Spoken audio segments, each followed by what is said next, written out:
Hello guys, అందరికీ నమస్కారం. నేను మీ మౌనిక లాగ్ 2025 యూట్యూబ్ ఛానల్. చాలా రోజులైంది, చాలా మంత్స్ పెద్ద వీడియో పెట్టట్లేదు. చెప్తాను ఎందుకు పెట్టట్లేదు. 2025 ఎలా ఉంది నా లైఫ్, దాని గురించి ఒక వీడియో చేద్దామని అనుకున్నాను. అంత పెద్దగా ఉండదు, షార్ట్ ఉంటుంది అని అనుకుంటున్నాను. చూద్దాం ఎంతవరకు వస్తుందో. ఎందుకు వీడియో చేయలేదో కూడా నేను చెప్తా. ఫస్ట్ 2025 మై లైఫ్ ఎలా ఉంది, నా లైఫ్ ఎలా ఉంది అనే గురించి మాట్లాడుకుందాం. క్లారిటీ ఇస్తా, కొన్ని విషయాలు కూడా క్లారిటీ ఇవ్వాలనుకుంటున్నా, క్లారిటీ కూడా ఇస్తాను. ఒకటి, నా లైఫ్ ఫస్ట్ 2024లో నా హెల్త్ అంత దరిద్రంగా ఎవరు హెల్త్ ఉండకపోవచ్చు. మళ్ళీ ఏ జన్మల ఎవరికి ఎప్పటికీ నా శత్రువు కూడా అట్లా హెల్త్ ఇష్యూస్ రావద్దని నేను మనస్ఫూర్తి కోరుకుంటా. అన్ని హెల్త్ ఇష్యూస్ 2024 నాకు అస్సలు సెట్ కాలే. అదే 2024 డిసెంబర్లో లాస్ట్లో నేను మా అక్క వాళ్ళ ఇంటికి వెళ్ళి అక్కడ నా హెల్త్ గురించి చూపించుకొని ఫస్ట్ అక్కడనే ఉండిపోయాను. డిసెంబర్ 31 రోజు నా యూట్యూబ్ ఛానల్ పెట్టాను. యూట్యూబ్ ఛానల్లో అంత చేసుకున్నాను. ఫస్ట్కి ఒక వీడియో పెట్టాను. మా అక్క వాళ్ళ ఇంటి పక్కన ఒక దర్గా ఉంటుంది, ఆ దర్గా కాడ నేను అదొక వీడియో పెట్టాను. నాకు చాలా హ్యాపీ. ఓకే, అట్లా పెట్టాను. తర్వాత ఒక దేవుంది. ఓకే, నేను హిందూ, ముస్లిం, క్రిస్టియన్, నేను మూడు నాకు నేను ఒకటే అని. నేను ఇండియన్ అబ్బా, నాకు ఎలాంటి క్యాస్ట్ ఫీలింగ్ అయితే లేదు. ఒకటైతే నేను చెప్తాను. తర్వాత ఫస్ట్ ఇంకా 31 రోజు నా ఛానల్ పేరు అంతా క్రియేట్ చేసుకున్నాక నాకు యూట్యూబ్ ఛానల్ పెట్టుకోవాలని చాలా కోరిక ఉండేది. చాలా ఉండేది. తర్వాత అబ్బా పెడితే ఏంది సిచ్యువేషన్ అవన్నీ ఆలోచించుకున్నాను. బ్యాడ్ కమెంట్స్ అవన్నీ ఆలోచించుకొని సరే, బ్యాడ్ కమెంట్స్ అనేవి అది కామన్. అందులో మనం ఎంత కరెక్ట్ చేసినా ఆ బ్యాడ్ కమెంట్స్ అనేటోళ్ళు పెట్టేవాళ్ళు పెడుతూనే ఉంటారు అని అనుకున్నా. తర్వాత కొన్ని సిచ్యువేషన్స్ నాకు తెలిసినవి నేను చెప్పాలనుకున్నాను. కొన్ని నేను ఇప్పుడు సపోజ్ ఏదైనా బుక్స్ గురించి అయినా, సపోజ్ స్టడీ గురించి అయినా కూడా నేను ఎక్స్ప్లెయిన్ చేస్తాను. ఫస్ట్ నేను ఏమనుకున్నాను, స్టడీ గురించి ఎక్స్ప్లెయిన్ చేద్దాం. సెకండ్, బయటికి పోతే ఇప్పుడు సపోజ్ సిటీలో ఎక్కడైనా టెంపుల్స్ కలిసి ఆ టెంపుల్స్ గురించి ఎక్స్ప్లెయిన్ చేద్దాం అనుకున్నాను. ఫ్యామిలీ విషయాలు అయితే అస్సలు తీయొద్దు అనుకున్నాను. ఇప్పుడు కూడా అస్సలు తీయను. ఎందుకో ఫ్యామిలీ గురించి చెప్పాలని నాకు లేదు, నేను చెప్పను కూడా లైఫ్లో. ఏమో చూద్దాం ఫ్యూచర్లో. నా మ్యారేజ్ అయినాక నేను నా ఫ్యామిలీ గురించి చెప్తాను, కానీ నా పర్సనల్ నా అమ్మ నాన్న వాళ్ళ గురించి చెప్పొద్దు అనుకున్నాను. ఫ్యూచర్లో ఇప్పుడైతే చెప్పలేను, ఫ్యూచర్లో అయితే చెప్తానని కూడా కన్ఫర్మ్ చెప్తానేమో అని అనుకున్నాను. తర్వాత కొన్ని సిచ్యువేషన్స్ గురించి, ఇప్పుడు నాకు జరిగిన కొన్ని సిచ్యువేషన్స్ గురించి మాట్లాడాలనుకున్నాను. కానీ మధ్యలో వరకు ఒక 4-5 మంత్స్ వరకు నా ఛానల్ చాలా గ్రిప్ వచ్చింది. చాలా గ్రిప్ వచ్చింది, చాలా మంచిగా అనిపించింది. కానీ కొన్ని సిచ్యువేషన్స్ వల్ల ఆ ఛానల్ని క్లోజ్ చేయాల్సి అంటే హైడ్లో పెట్టాల్సి వచ్చింది. ఎందుకంటే ఓకే, మా అక్క వాళ్ళు ఉంటారు, వాళ్ళకు ఎంత చెప్పినా తెలివి రాదు, ఎప్పటికీ రాదు. నేను చెప్తున్నాను మా అక్క వాళ్ళకైతే. అందుకే వద్దులే వద్దులే అని ఈ పిల్లల్ని వాళ్ళకి ఇష్టం ఉన్న దాంట్లో చేయించుకోవడం ఉండడంలో తప్పేం లేదండి. ఇప్పుడు నేను ఒక పీజీకి వచ్చి నా పీజీ కంప్లీట్ అయ్యి ఒక 2 years అవుతున్నా కూడా ఇంకా నన్ను అట్లానే పుషప్ చేయడం నాకు నచ్చలేదు. అందుకే ఓకే, అప్పుడు ఒక ప్రెజర్ లాగా అనిపించి నేను అది ఛానల్ని బంద్ చేశాను. తర్వాత కొన్ని రోజులకు ఎందుకు బంద్ చేయలే, వాళ్ళకి ఎందుకు పేరుకోవాలని నేను ధైర్యంగా ఈ 2025లో నేర్చుకున్నాను. తర్వాత ఒక టెంపుల్కి పోయాను. ఫస్ట్ టైం విజిట్ అయ్యాను తిరుపతి, తర్వాత అరుణాచలం. అప్పుడు చాలా బాగుండే. ఫిబ్రవరిలో కొన్ని సిచ్యువేషన్, మా నాన్నమ్మ చనిపోవడం వల్ల కొన్ని సిచ్యువేషన్స్ జరిగాయి, దాని గురించి కూడా చెప్తాను. ప్లీజ్ ఫ్రెండ్స్, నా వీడియో మొత్తం చూస్తారని నేను అనుకుంటున్నాను. ఓకే, ఇది చాలా లెంతీగా అయితే పార్ట్ 2 లాగా అట్లా చేస్తాను. మ్యాక్సిమం లెంతీగా కాదనే నేను అనుకుంటున్నాను. లెంతీగా అయితే మనకు 2 పార్ట్ 2 పార్ట్ 1 లాగా చేశాను. నిజంగా మీకు వీడియో నచ్చితే కనుక ప్లీజ్ ఫ్రెండ్స్ లైక్ చేయండి, షేర్ చేయండి, సబ్స్క్రైబ్ చేయండి. 2025 జనవరి 1 మా అక్క వాళ్ళ ఇంటికాడ ఉన్నాను. టెంపుల్కి వెళ్ళాక ఓకే, అది నార్మల్ లైఫ్. తర్వాత జనవరి 1 ఓకే, నేను చెప్తాను. అయితే 31 స్టార్ట్ చేసుకున్నాం. ఫస్ట్కు నేను ఇంకా హైదరాబాద్కి రావాల్సి వచ్చింది. ఫస్ట్కి నేను హైదరాబాద్కి వచ్చాను. హైదరాబాద్కి వచ్చాక మా ఫ్రెండ్స్ ఏమైనా వచ్చావే, ఏమైంది, వచ్చినా అంటే నేను ఆల్రెడీ మా ఫ్రెండ్స్కి చెప్పాను, వస్తే నేను హాస్పిటల్కి పోయినా, హాస్పిటల్కి చూపించుకొని వస్తా, ఫస్ట్కి ఉండను, 31 కూడా ఉండను అంటే మా అక్క ఉండు అని సతాయించింది. అందుకోసమే నేను ఉన్నా. 31 నేను ఆ హెల్త్ చూపించుకున్నా, అదేం లేదు, గ్యాస్ ఫామ్ అని అర్థమైంది. సరే, డాక్టర్ కూడా చాలా మంచి చూసింది. Thank you so much madam, మీరు మంచిగా చూశారు, నేను ఎప్పటికీ మర్చిపోను. ఇట్లా నాకు నేను ఎన్ని హాస్పిటల్ తిరిగానంటే అన్ని హాస్పిటల్ 2024లో దాదాపు నా హెల్త్ ఇష్యూస్ వల్ల మినిమం ఒక 50,000 60,000 అయిపోయింటాయి ఫ్రెండ్స్. అంత హెల్త్ ఇష్యూస్, గ్యాస్ ప్రాబ్లం అయ్యి ఇక్కడ ఏదో టెన్షన్ పడి నేను చాలా హెల్త్ ఇష్యూస్, తలనొప్పి అని వన్ సైడ్ బాడీలో వన్ సైడ్ పెయిన్ వస్తుందని చాలా టెన్షన్స్ పడ్డాను, చాలా ఆలోచించాను, చాలా బాధ అనిపించింది 2024లో. అమ్మో ఏంద్ర బాబు, నేను చనిపోతానా అని ఒక థింక్ వరకు వచ్చింది ఫ్రెండ్స్. రియల్ చెప్తున్నా, నేను చనిపోతే బాగుంటుంది కదా అని ఒక థింగ్ కూడా అలా కూడా ఆలోచించాను 2024లో. చాలా భయమైంది. అయినాక ఇంకా అది అయిపోయింది. అయినా న్యూ ఇయర్కి నేను హైదరాబాద్కి వచ్చేసాను. హైదరాబాద్కి వచ్చేసినాక మా ఫ్రెండ్స్ చెప్పాను, అప్పుడు నేను వస్తున్నానే, అందరం కలిసి టెంపుల్కి వెళ్దామని ఇంకా అనుకున్నాం. అయినాక నేను వచ్చేసాను. వచ్చినాక మా ఫ్రెండ్స్ అంతవరకు తయారై ఉన్నారు. నేను తొందరగా వచ్చి స్నానం చేసేసాను.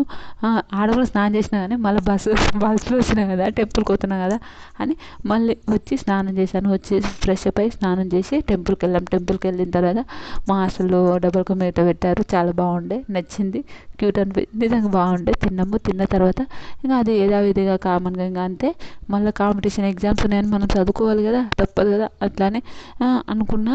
ఎగ్జామ్ అయిపోయిందో నాకు అంత క్లియర్గా లేదు, ఎగ్జామ్స్ ఉండే. సరే అని ఇంకా చదువుకుందాం. ఇంకా కొన్ని ఎగ్జామ్స్ ఉంటాయి, రైల్వే ఎగ్జామ్స్ ఉండే, ఆ ఎగ్జామ్స్ కోసం ప్రిపేర్ కావడం అట్లన్నీ ఉండేది. ఇంకా తర్వాత నార్మల్ ఇంకా యథావిధి అనుకోండి అండి, నిజంగా 2025 ఇంకా యథావిధి కామన్, జనవరి యథావిధి అలా ఉండేది. తర్వాత ఫిబ్రవరి వచ్చింది. ఫిబ్రవరి వచ్చినప్పుడు అంటే నాకు గుర్తునే నేను చెప్తున్నా ఫ్రెండ్స్, అట్లానే కాదు, గుర్తునే చెప్తున్నా. గుర్తులేనివి అయితే ఇంకా నేను చెప్పలేను కదా. ఓకే, అప్పుడప్పుడు మేము బయటకు పోయి షాపింగ్స్కోవడం, బుక్ ఫేర్స్కోవడం అట్లాంటివి అయితే మేము కామన్గా చేస్తుంటాం. మా ఫ్రెండ్స్ అందరము బుక్ ఫేర్స్కోవడం అట్లాంటివి. అంటే నేను ఫ్రెండ్స్ విషయాలను కూడా ఒక విషయం చెప్దాం అనుకున్నా, ఆ విషయం కూడా చెప్తాను ఫ్రెండ్స్ గురించి. బుక్ ఫేర్కోవడం అట్లాంటివి అంటే అప్పుడప్పుడు బట్టలు కూడా, మా ఫ్రెండ్స్ చాలా బట్టలు కొంటారు అనుకోండి, అట్లా కొనుక్కోవడం, మీషోలో అవి ఇవి ఆర్డర్ పెట్టుకోవడం, నవ్వడం అట్లాంటివి కామన్గా ఉండేది. మస్తు ఫన్ చేసుకోవడం అలాంటివి ఉండేది. తర్వాత ఓకే, జనవరి అలా అయిపోయింది. తర్వాత ఫిబ్రవరి ఏంటంటే ఫిబ్రవరి కూడా నార్మల్ మనకు. ఓకే, ఫిబ్రవరి 1 to 16 వరకు నార్మల్ లైఫ్. ఫిబ్రవరి 100% ఒక ఫిబ్రవరి వచ్చింది, చాలా వచ్చింది. ఓకే, కామన్ అది ఫిబ్రవరి రావడం. అది అంటే ప్రతి జనవరి, ఫిబ్రవరి, మార్చ్, ఏప్రిల్, మే అట్లా ఎట్లుంటుందో అదే ఫన్. తర్వాత 16 ఆఫ్టర్నూన్ లంచ్ చేస్తున్నా, కిందికి వెళ్ళి లంచ్కి వేస్తున్నా ఏదో తినుకుంటా మా ఫ్రెండ్స్తో. అంటే ప్లేట్లో రైస్ పెట్టుకొని కూర్చున్న వెంటనే ఒక విషయం వచ్చింది. మా అక్క కాల్ చేసింది. మా అక్క కాల్ చేసి ఇట్లా మా నాయనమ్మకు మేము అవ్వ అని పిలుస్తాం, మా నాయనమ్మని అవ్వ అని పిలుస్తాం. అయితే ఆవిడకు యాక్సిడెంట్ అయిందని అంటే, ఓకే, మా నాన్నమ్మ యాక్సిడెంట్ అయిందన్న కూడా ఓకేలే, నార్మలే, ఏదో కాలేదు ఇరిగింటుంది అంటే. మా నాయనమ్మకు ఒక్కొక్కసారి మా నాన్నమ్మ చాలా హుషారు ఉండేది, చాలా ఇష్టం ఆమె. మా నాన్నమ్మ చనిపోవడం అస్సలు ఎక్స్పెక్ట్ చేయలేదు. అయినాక ఆవిడ ఏంటంటే నార్మల్ ఆవిడ అంటే ఒక్కోసారి మా నాయనమ్మ ఒక్కొక్కసారి అదేంటి ఇంట్లో జారి టైల్స్ ఉంటాయి, ఇంట్లో జారి కింద పడిపోవడం, అట్లా కాలు ఇరగడం, మళ్ళీ కట్టించడం అట్లాంటివి ఉంటుండే. దెబ్బ తాకిందంటే చిన్ననే అంటేలే కామనే, సరేలే అక్క ఏం కాదని తిన్నా నేను. అవునా, మంచిగా ఉంది ఇప్పుడు అంటే హాస్పిటల్ తీసుకుపోతున్నాం అంటే సరేలే అనుకున్నా అంతే. తిన్నా అయినా ఏదో తెలియని ఒక బాధ, తెలియని ఒకటి ఏదో జరుగుతుందని, మన వాళ్ళకి ఏదో జరుగుతుందని ఒక థింగ్ అనిపిస్తుండే. అలా అనిపించినాక ఒక 3కి అనుకుంటా చాలా సీరియస్ ఉంది అని అన్నారు. అవునా, ఎందుకు అంతగానో దెబ్బ తాకింది అంటే చాలా దెబ్బ తాకింది అని ఫోటోలు పెట్టడం స్టార్ట్ చేసిండ్రు. ఫోటోలు పెట్టి స్టార్ట్ చేయడం, భయమైంది, చాలా భయమైంది. ఇప్పుడు తలుచుకుంటే నవ్వు వస్తుంది, బాధ అనిపిస్తుంది, ఏం చేయాలో ఒక్కొక్కసారి అర్థం కాదు. ఆవిడ గురించి తలుచుకుంటే చాలా బాధ అనిపిస్తుంది. రియల్ చెప్తున్నా, చాలా మంచి ఆవిడ, నిజంగా చాలా చాలా చాలా మంచి ఆవిడ. మమ్మల్ని సాకింది, ఆ విషయం మేము ఎప్పుడు రుణపడి ఉంటాం ఆవిడకు. రీజన్ చెప్తున్నా, మమ్మల్ని సాకడం. మా అమ్మ లేదా అంటే మా అమ్మ ఉంది, మా నాయనమ్మ ఇంకా ఎక్కువ మంచి చూసుకున్నది. ఇప్పుడు మా అమ్మ ఇంకా పొలం పనులకు దానికి దీనికి మళ్ళీ మా అమ్మని పొలం పనులకు పంపించేవాళ్ళు కాబట్టి మా నాయనమ్మని మమ్మల్ని ఎక్కువ చూసుకుంది అనుకోండి. చాలా థ్యాంక్ యూ. నిజంగా లైఫ్లో ఎప్పుడు అట్లాంటి ఆవిడ ఒకరు మన లైఫ్లో ఉంటే చాలా బాగుంటుంది అన్నాను. ఉన్నప్పుడు ఆ వాల్యూ తెలియదండి, నిజం చెప్తున్నా. పెద్దవాళ్ళ ఇంట్లో ఉన్నప్పుడు ఆ వాల్యూ అయితే తెలియదు. అయినాక 3కి కాల్ వచ్చింది. 3 కాల్ వచ్చి మా అక్క ఏడుచుకుంటా ఇట్లా సీరియస్ ఉంది అన్న. అవునా అన్న. తర్వాత ఓకే ఎస్విఎస్ హాస్పిటల్ ఉన్నాము అన్నారు. మా నాన్న వాళ్ళు, మా బాబాయ్ వాళ్ళు వాళ్ళు ఏమనుకున్నారు, ఎన్ని పైసలైనా సరే ఆపరేషన్ చేపిద్దాం, మంచిగా చూసుకుందాం, ఇంట్లో ఉన్నా సరే ఉండకోకు అని వాళ్ళ థింక్ అనేది. చాలా రియల్ బాధ అనిపిస్తుంది చెప్తుంటే, నవ్వుతుంది. చాలా బాధ అనిపిస్తుంది చెప్తుంటే. చెప్పొద్దు అని ఒక థాట్ వస్తుంది కానీ ఏదో 2025లో కొన్ని విషయాలు చెప్దామని అట్లా చెప్తున్నాను. అయినాక ఆవిడ చాలా బాధ అనిపించింది. నిజంగా ఎంత బాధ అనిపించింది అంటే అంత బాధ అనిపించింది. ఏంది ఈవిడకి ఇట్లా అయిపోయింది, ఏంది ఈవిడ ఇలా జరుగుతుంది అని అనిపించింది. తర్వాత సారీ 4 అయింది అనుకుంటా. 4కి మా నాయనమ్మ ఇంకా ఆడ పడతలేరు, చాలా సీరియస్ ఉంది, భయం కొంచెం చాలా సీరియస్ అయింది, కాలు మొత్తం వెళ్ళిపోయింది, తలకు దెబ్బ తాకింది అవన్నీ అన్నప్పుడు సరే హైదరాబాద్కి తీసుకొస్తున్నాం, ఇక్కడ ఎవరు పడతలేని అంబులెన్స్లో హైదరాబాద్కి మా నాయనమ్మని తీసుకొస్తున్నప్పుడు నేను మా అక్క వాళ్ళందరికీ ధైర్యం చెప్తున్నా, అట్లా మస్తాలు కింద పడ్డది తగ్గుతుంది, అట్లా మస్తాలు కింద పడ్డది తగ్గుతుంది, ఏం కాదు, స్ట్రాంగ్ అని అన్న. అయినాక హైదరాబాద్కి వస్తున్నా లాస్ట్లో షాద్నగర్ కాడ, కొత్తూరు షాద్నగర్ అనుకుంటా, అక్కడ వస్తున్నప్పుడు ఆవిడ చనిపోయింది. అదొక హఠాత్ పరిణామం, చాలా భయంకరమైన డే అనిపిస్తుంది. 16 రోజే చనిపోయింది కానీ ఇంకా 17కి అనుకుంటా, 17 రోజు యాక్సిడెంట్ అయింది. ఓకే సారీ ఫ్రెండ్స్, 17 వరకు కరెక్ట్ ఉంది. 17 రోజు యాక్సిడెంట్ అయింది, 17 ఈవినింగ్ వరకు ఆవిడ చనిపోయింది. చాలా అస్సలు ఎక్స్పెక్ట్ చేయలే మా నాన్నమ్మ చనిపోవడం. అంతకన్నా ముందు ఒకసారి మేము వీడియో కాల్ చేసిండే, మాట్లాడిన రా అమ్మ రా అని ఏదో చాలా మంచిగా మాట్లాడేది. నన్ను చూస్తేనే ఏడ్చే ఒక మంచి ప్యూర్ ఆట ఆవిడకు నిజంగా ప్యూర్ ఆట అని చెప్తాను నేను 100%. అంత మంచిది ఆవిడ. అలా జనవరి ఫిబ్రవరి ఎంత జరిగింది, జనవరి ఫిబ్రవరి చెప్పేవరకు 12 minutes అయిపోయిందంటే నాకే షాక్ అనిపిస్తుంది. నిజంగా చాలా మంచి ఆవిడ. నిజంగా ఇట్లాంటి ఒక మంచి పర్సన్ ఎవరైనా ఉంటారంటే మా నాన్నమ్మ చనిపోయిన తర్వాత ఆ ఇంటికి పోవాల్సి వచ్చింది. ఇంటికి పోయినా అయినాక ఓకే ఆ రోజు నైట్ మొత్తం ఇక్కడ హాస్టల్లో ఉన్న తర్వాత మా చెల్లి వచ్చింది ఇక్కడికి నా దగ్గరికి. హాస్టల్ ఉన్న తర్వాత చాలా నాకు అర్థం కాలే, ఏడుపు వస్తుంది. మా ఫ్రెండ్ అమ్మ నువ్వు ఏం కాదులే ఇంకా చనిపోయిన వాళ్ళకి ఏం చేయలేం లేవే అని మా ఫ్రెండ్ మానుపుతుంది. అయినా నాకు అర్థమవుతలేదు, అప్పుడు చనిపోవడం ఏంది, యాక్సిడెంట్ కావడం ఏంది, ఎవరో ఒక అమ్మాయి బైక్ నడుపుకుంటా ఆవిడని గుద్దడం ఏంది నాకు అర్థం కాలేదు. ఓకే మీకు బైక్ నేర్చుకోవాలి అని అనుకుంటే, నిజం చెప్తున్నా, మీరు బైక్ నేర్చుకోవాలి అని అనిపిస్తే మీకు ఎవరికైనా ఒక చిన్న సజెషన్, మీరు స్కూటీతోనే స్టార్ట్ చేయండి. అప్పుడే వెంటనే పెద్ద బైకులు నేర్చుకోకండి.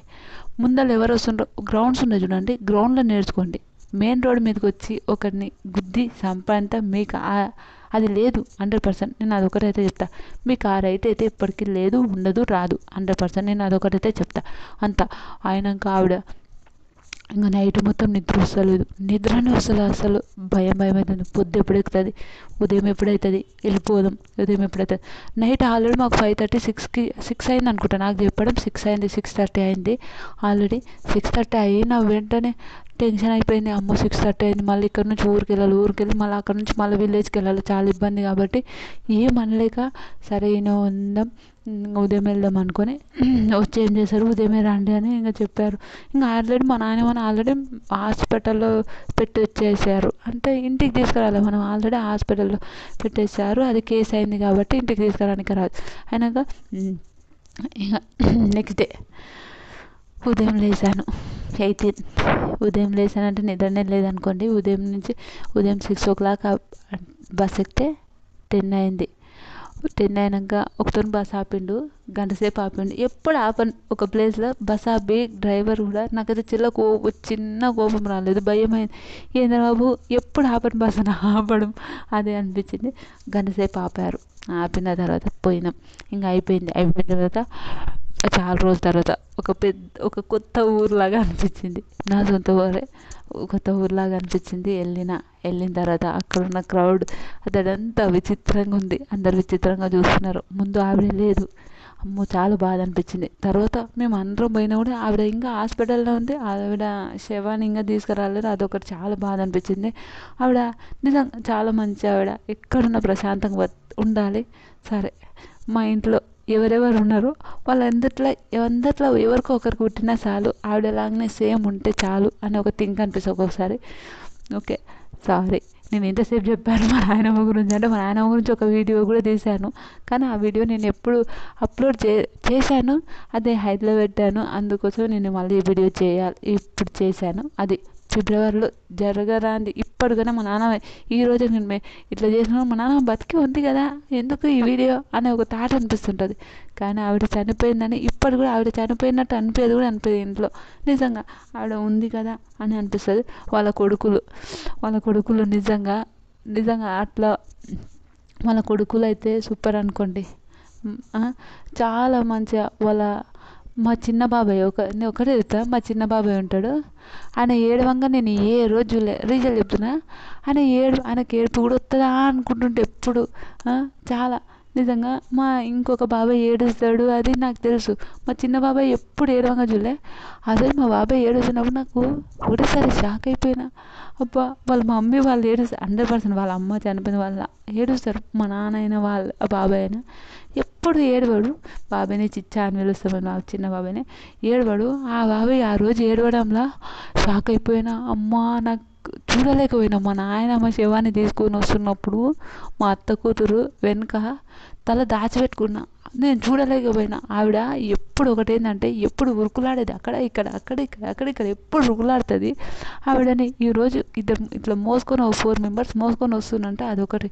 అంతమంది ఏడవడం, మా నాన్న వాళ్ళు అందరూ ఏడుస్తుంటే తట్టుకోలేకపోయినా. నిజంగా చాలా బాధ అనిపించింది. ఓకే, చనిపోయింది. ఆవిడ ఎప్పుడు హ్యాపీగా ఎక్కడున్నా ప్రశాంతంగా ఉండాలని మనస్ఫూర్తిగా అనుకుంటున్నాను. ఇప్పుడైనా మా నాయనమ్మకి మొక్కుతుంటా. నేను స్నానం చేసినాక హాస్టల్లో స్నానం చేసిన వెంటనే ఆవిడకి మొక్కుతుంటా. అందుకు అదొక హ్యాపీనెస్ అనిపిస్తుంది.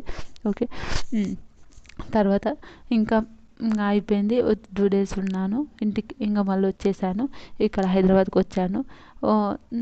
ఓకే, చనిపోయింది. ఓకే, నాయనమ్మ చనిపోయింది అని ఒక మైండ్ సెట్లోనే ఉన్నాం. కానీ ఇప్పటికైనా ఆవిడ చనిపోయిందంటే ఇప్పటికి కూడా నమ్మబుద్ధి కాదు. తర్వాత కొన్ని రోజుల తర్వాత మార్చిలో చాలా మార్చి తర్వాత ఓకే నార్మల్. తర్వాత సడన్గా మా బాబాయ్కి యాక్సిడెంట్ అయింది మార్చిలో. మళ్ళీ యాక్సిడెంట్ అయినప్పుడు చాలా భయమైంది. థ్యాంక్ గాడ్ దేవుడా, మా నాయనమ్మ మా బాబాయ్ని మంచిగా చూసుకుంది. మంచిగా ఉన్నాడు మా బాబాయ్. ఇప్పుడు ప్రశాంతంగా హ్యాపీ అనిపిస్తుంది. మా బాబాయ్ కూడా మంచిగా ఉన్నాడు. నాకు చాలా హ్యాపీ అనిపించింది. తర్వాత ఓకే, కొన్ని సిచ్యువేషన్స్ అవతల వాళ్ళు కావాలని వచ్చి గుద్దుతారా ఏందో అనిపిస్తుంది ఒక్కొక్కసారి. నాకు భయం అవుతుంటుంది. కానీ ఓకే, అది కొన్ని డిజాస్టర్ ఉంటుంది. ఎందుకో 2025లో ఇంకొక చిన్న నాయనమ్మ అంటే మా నాయనమ్మ వాళ్ళ చెల్లి అంటే అదేదో ఉంటుంది. ఆ నాయనమ్మ కూడా చనిపోవడం 2025 మా ఫ్యామిలీ వాళ్ళకి వచ్చి రాలేదు. 2025 అంటే మా నాయనమ్మ చనిపోవడం పెద్ద డిజాస్టర్. అంటే డిజాస్టర్. ఇప్పుడు కూడా వాళ్ళ కొడుకులు ఇంకా మర్చిపోలేకపోతారు. ఇప్పుడు కూడా వాళ్ళ కొడుకులు ఇంకా ఏడుస్తుంటారు. ఆ ముగ్గురికి వాళ్ళ అమ్మ అంటే చాలా ఇష్టం. మా పెద్దనాన్న లేడు, చనిపోయిండు కాబట్టి చెప్తున్నా. ఆ ముగ్గురు చాలా ఇష్టం. చనిపోయింది అదొకటి చాలా. మా చిన్నాన్నమ్మ కూడా చనిపోయింది. ఓకే, ఆవిడకి ఏమై చనిపోలే, ఆవిడకి ఏజ్ అయిపోయింది. ఓకే, ఇంకా హెల్త్ ఇష్యూస్ వల్ల ఆవిడ చనిపోయింది. అది తర్వాత మా బాబాయ్కి యాక్సిడెంట్ అయినాక చాలా బాధ అనిపించింది. చాలా అయ్యో ఏమైందని. ఆయన ఎప్పుడు హుషారుగా ఉండే ఒక మనిషి. వాళ్ళ అమ్మ చనిపోవడం అదంతా మైండ్లో పెట్టుకొని అదంతా ఆలోచించకుండా అలా అయిపోయింది. కానీ థ్యాంక్ గాడ్ మంచిగా ఉన్నాడు, హ్యాపీ. చాలా హ్యాపీ. మా బాబాయ్ ఎప్పుడు హ్యాపీగా ఉండాలి. అందరూ ఫ్యామిలీ వాళ్ళందరూ, మా బాబాయ్ ఒక్కడని కాదు, మా పిన్ని అయినా మా బాబాయ్ అయినా ఇంకొక బాబాయ్ అయినా వాళ్ళు హ్యాపీగా ఉండాలని నేను ఎప్పుడు కోరుకున్నా. మా అమ్మ నాన్న వీళ్ళందరూ హ్యాపీగా ఉంటారు, హ్యాపీగా ఉండాలి కూడా, ఎప్పుడు లైఫ్లో ఎప్పుడు హ్యాపీగా ఉండాలనే కోరుకుంటాను నేను. అలా చాలా ఇంకా తర్వాత ఇదే మా నాన్నమ్మ చనిపోవడం ఒకటి డిజాస్టర్. ఫిబ్రవరి గురించి చెప్తే ఇంతసేపు చెప్పాను. అయినాక మార్చ్లో ఇంకా కొన్ని ఇన్సిడెంట్స్ అయినాయి, అదంతా నార్మల్. తర్వాత పార్ట్ 2లో చెప్తాను ఫ్రెండ్స్, నిజంగా పార్ట్ 2లో చెప్తా. ప్లీజ్